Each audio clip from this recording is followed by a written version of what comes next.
Trabalhamos com alarmes, monitoramento de alarmes, monitoramento de câmeras, instalação de produtos de segurança.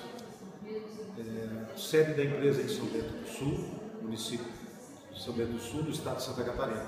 A empresa já tem um bom tempo de vida, foi criada em 1987, portanto estamos próximo de 30 anos no mercado.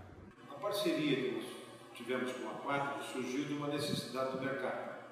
Alguns clientes nos questionaram, perguntando se tínhamos um produto de rastreamento de veículos e, em razão desse questionamento e dessa solicitação, fomos ao mercado buscar algum parceiro para poder trabalhar com esse produto.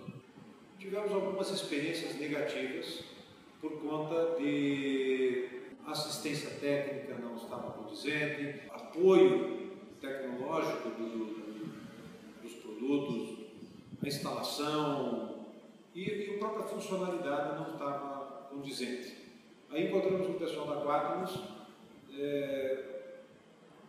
procuramos eles, fomos bem assistidos, eles foram até nós, foi feita a instalação de alguns produtos, inclusive instalamos em nossos veículos, para poder ver a praticidade do software, do gerenciamento do produto. Ficamos bastante satisfeitos com o que tivemos. A assistência deles foi de primeira. Qualificamos os nossos técnicos também para poder fazer as instalações e hoje estamos bastante satisfeitos com essa parceria. Existe aí uma responsabilidade, existe uma estrutura